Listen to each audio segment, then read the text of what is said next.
ചേട്ടാ 2021 ഏപ്രിൽ 24 രാവിലെ 6 മണിയോടെ കോട്ടയം ജില്ലയിലെ കറുകച്ചാലിനടുത്ത് ചമ്പക്കരയിൽ റോഡിന് നടുവിൽ നിർത്തിയിട്ട ഒരു കാറിനടിയിൽ ഒരു യുവാവിൻ്റെ മൃതദേഹം കണ്ടെത്തി.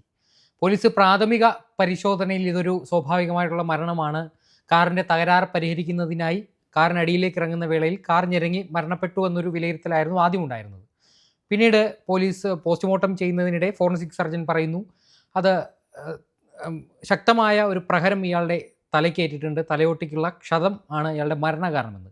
അതിന് പിന്നാലെ പോയ പോലീസ് ഇതൊരു കൊലപാതകമാണെന്ന് തിരിച്ചറിഞ്ഞു, അതിലെ പ്രതികളെ പിടികൂടുന്നു.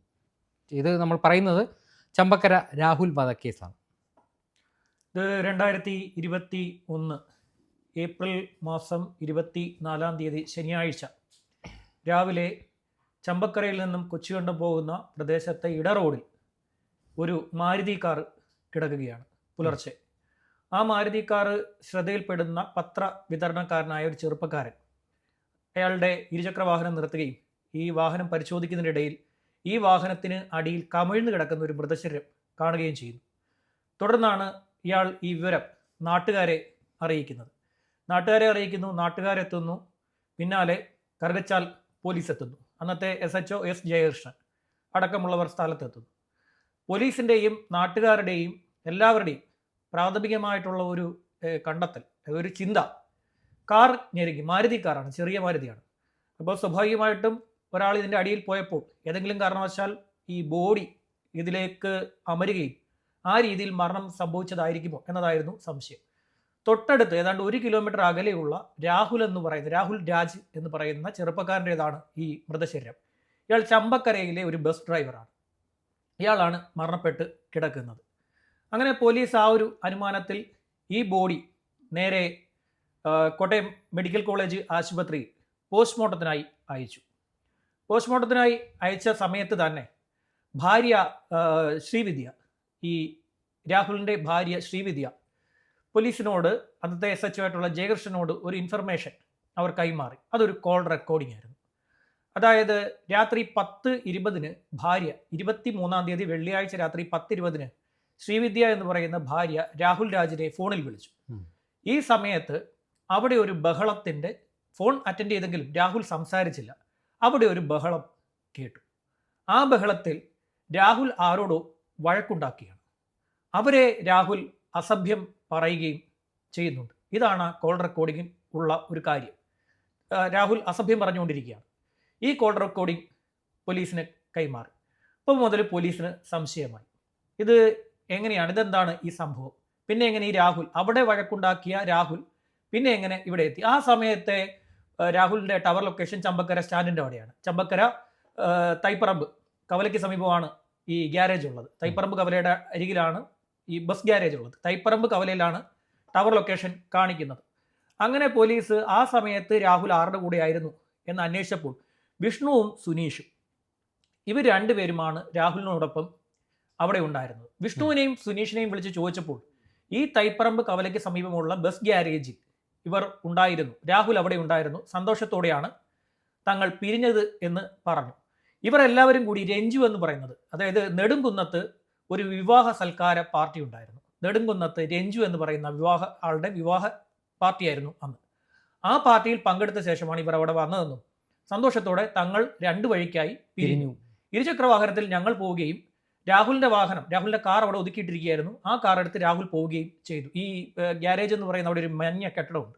ഈ ഗ്യാരേജിന്റെ ഫ്രണ്ടിൽ തന്നെ ഒരു ചെറിയൊരു മഞ്ഞ കെട്ടിടമുണ്ട്. അവിടെ ഈ ഡ്രൈവർമാരുടെയൊക്കെ വാഹനങ്ങൾ ആ സൈഡിൽ കൊണ്ടുവന്ന് ഒതുക്കിയിടാറുണ്ട്. അപ്പോൾ അവിടെ കിടക്കുകയായിരുന്നു ഈ വാഹനം. അത് എടുത്തുകൊണ്ട് പോയി എന്നിവർ മറുപടി പറയുകയും ചെയ്തു. പോലീസ് ഇവരെ വിട്ടയച്ചു. ജോമോൻ ജേക്കബ്, അദ്ദേഹമാണ് ഇത് ഫോറൻസിക് സർജനായിട്ട് അന്ന് കോട്ടയം മെഡിക്കൽ കോളേജ് ആശുപത്രിയിൽ ഉണ്ടായിരുന്നത്. പോസ്റ്റ്മോർട്ടം നടക്കുന്നത് 24 ശനിയാഴ്ച വൈകുന്നേരമാണ് ഈ പോസ്റ്റ്മോർട്ടം നടക്കുന്നത്.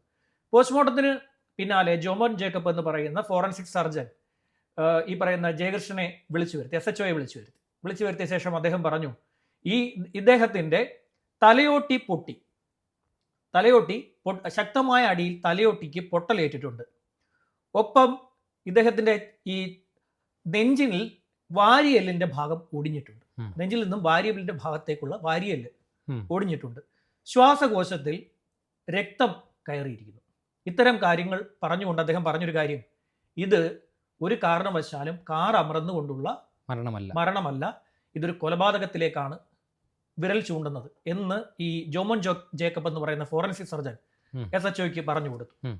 SHOയ്ക്ക് ആദ്യമേ തന്നെ ഒരു സംശയമുണ്ടല്ലോ, ശ്രീവിദ്യ പറഞ്ഞിരിക്കുന്ന കോൾ റെക്കോർഡർ.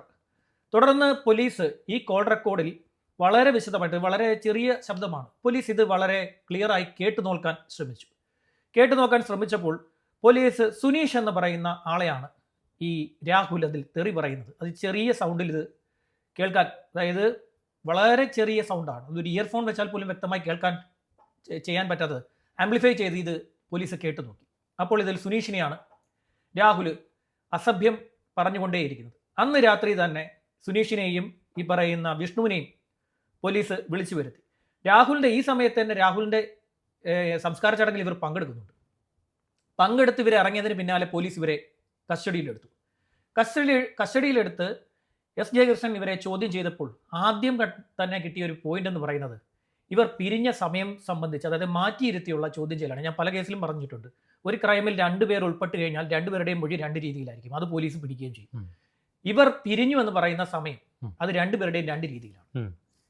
ദൃശ്യം സിനിമയിലെ പോലെ എല്ലാവരും പ്ലാൻ ചെയ്ത് പറയേണ്ടി വരും. രഞ്ജുവിന്റെ വിവാഹ ചടങ്ങിൽ എത്തിയത് മുതൽ ഈ ഗ്യാരേജിൽ എത്തി അവിടുന്ന് പിരിഞ്ഞത് വരെയുള്ള 2 പേരുടെയും കഥ 2ആണ്. ഈ 2 തരത്തിലാണ് ഇവർ, ഇതോടെ കള്ളമാണ് എന്ന് പോലീസിന് മനസ്സിലായി. തുടർന്നുള്ള ചോദ്യം ചെയ്യലാണ് ഇവർ കാര്യം പറയുന്നത്. അവിടെ ഒരു തർക്കമുണ്ടായിരുന്നു ഈ രഞ്ജുവിന്റെ വിവാഹ ചടങ്ങിൽ നിന്ന് തിരിച്ചു വരവേ. ഈ വിവാഹത്തിന് ഈ പറയുന്ന രാഹുൽ സംഭാവന നൽകിയില്ല. ഇവർ 2 പേരും സംഭാവന നൽകുകയും ചെയ്തു. ഇവരെല്ലാവരുടെ സംഭാവന നൽകാൻ വേണ്ടിയാണ് അവിടെ പോയത്. പക്ഷേ ഈ സൽക്കാര ചടങ്ങിൽ ചെന്ന് മദ്യപിച്ചതല്ലാതെ സംഭാവന നൽകാതെ ഈ രാഹുൽ തിരിച്ചുപോയി. ഇവർ 2 പേരും ഇത് സംബന്ധിച്ച് തർക്കമാവുകയും ഇവർ ഒരു ബൈക്കിലാണ് തിരിച്ചു വന്നത്. ഈ സമയത്ത് ഈ വിഷ്ണുവിൻ്റെ ബൈക്കിൽ നിന്നും ഇറങ്ങാൻ രാഹുലിനോട് സുനീഷ് ആവശ്യപ്പെട്ടെങ്കിലും രാഹുൽ ഇറങ്ങാൻ കൂട്ടാക്കിയില്ല. ഈ ബൈക്കിൽ തന്നെ ഇരുന്ന് ഇവർ തമ്മിൽ വഴക്കായി. അതിനുശേഷം പിടിച്ച് ഇറക്കുന്നതിനിടയിൽ ഇവർ തമ്മിൽ അങ്ങോട്ടും ഇങ്ങോട്ടും അസഭ്യം പറയുകയും ഒടുവിൽ രാഹുലിനെ ഇവർ ചവിട്ടി വീഴ്ത്തുകയും തലയിൽ ടിക്കറ്റിൻ്റെ റാക്ക് കൊണ്ട് ഇടിക്കുകയും ചെയ്തു. ഇതിൻ്റെ ഭാരം എന്ന് പറയുന്നത്, അന്ന് തെളിവായിട്ട് സ്വീകരിച്ച ഇതിൻ്റെ ഭാരം, ഈ ടിക്കറ്റ് റാക്കിൻ്റെ ഭാരം എന്ന് പറയുന്നത് 1/2 കിലോ വെയിറ്റ് ഉണ്ടായിരുന്നു. പിന്നീട് ഈ സുനീഷാണ് ഇയാളുടെ നെഞ്ചിൽ ചവിട്ടിയത്. ആ ചവിട്ടിലാണ് ഇയാൾക്ക് വാരിയലിൽ ഒടിവുണ്ടാവുകയും തുടർന്ന് ഇത് ശ്വാസകോശത്തിലേക്കൊക്കെ രക്തം കയറുന്നതിനുള്ള കാരണമായി മാറുകയും ചെയ്തതെന്ന് പറഞ്ഞുകൊണ്ട് വിഷ്ണു അവിടെ സുനീഷിനെതിരായിട്ട് മാപ്പുസാക്ഷിയാകാം എന്ന രീതിയിൽ പോലീസിനെ മൊഴി കൊടുത്തു. പക്ഷേ ഈ വിഷ്ണുവിനെ മാപ്പുസാക്ഷിയാകാൻ പോലീസിന് തയ്യാറായില്ല. സുനീഷിനെ 1-ാം പ്രതിയാക്കിയും ഈ വിഷ്ണുവിനെ 2-ാം പ്രതിയാക്കിയുമാണ് പോലീസ് ഇക്കാര്യത്തിൽ FIR രജിസ്റ്റർ ചെയ്തത്. പോലീസ് അതിനുശേഷം കൃത്യമായി ഈ റാക്കും കാര്യങ്ങളും പരിശോധിച്ചപ്പോൾ ഈ സംഭവം ഇതിൻ്റെ റാക്കിന് കംപ്ലൈൻറ്റ് സംഭവിച്ചിട്ടുണ്ട്. അതായത് അത്രത്തോളം ശക്തമായിട്ടുള്ള അടിയാണ് ഇലക്ട്രോണിക് റാക്ക് വെച്ച് ഈ ചെറുപ്പക്കാരനെ ഇവർ അടിച്ചത്. ഈ അടി കൊണ്ടിട്ടും ആന്തരിക രക്തസ്രാവം ഉണ്ടായിക്കഴിഞ്ഞാൽ പെട്ടെന്നൊന്നും ഇത് അറിയാൻ പറ്റില്ല. വണ്ടി ഓടിച്ച് പകുതി എത്തിയപ്പോൾ ഈ വാഹനം ഓട്ടോമാറ്റിക്കലി ഇത് കേടായിപ്പോയി. ഈ വാഹനം കേടായപ്പോൾ ഇത് ശരിയാക്കാം എന്ന ധാരണയിലാണ് ഈ രാഹുൽ കാറിൻ്റെ അടിയിലേക്ക് കയറുന്നത്. പക്ഷേ അടിയിലേക്ക് ഇഴഞ്ഞ് കയറാൻ ശ്രമിക്കവേ ചരിഞ്ഞ് കയറുന്നതിനിടെ തന്നെ ശ്വാസകോശത്തിനുള്ളിലൂടെ രക്തം കയറുകയും ഇയാളുടെ നെഞ്ചിടിപ്പ് നിന്നു പോവുകയും ചെയ്തു. ഇങ്ങനെയാണ് ഈ മരണം സംഭവിച്ചത്. ആദ്യഘട്ടത്തിൽ ഈ ഡ്രൈവറുടെ മാരുതിയുടെ അടിയിൽ കുടുങ്ങിയുള്ള മരണമാണെന്ന് വിചാരിച്ചെടുത്തു നിന്നാണ് ഈ ശ്രീവിദ്യ എന്ന് പറയുന്ന ഭാര്യയുടെ ഈ കോൾ റെക്കോർഡിംഗ് അവർ സമർപ്പിച്ചത്. മാത്രമല്ല അന്ന് തന്നെ അവർ പോലീസിന് പരാതി വീട്ടിലിരുന്നു കൊണ്ട് തന്നെ അവരുടെ പിതാവ് എഴുതി നൽകുകയും ചെയ്തിരുന്നു. അതുകൊണ്ടാണ് S. ജയകൃഷ്ണൻ എന്ന് പറയുന്ന SHO അതിനെ കാര്യമായി എടുത്തതും ഇത് അന്വേഷിച്ചതും. ഇല്ലായിരുന്നെങ്കിൽ മാരുതിയുടെ അടിയിൽ കുടുങ്ങിപ്പോയി ഒരു ഡ്രൈവർ മരണപ്പെട്ടു എന്നുള്ളൊരു കഥയിൽ ഇത് അവസാനിക്കുമായിരുന്നു. ശരി.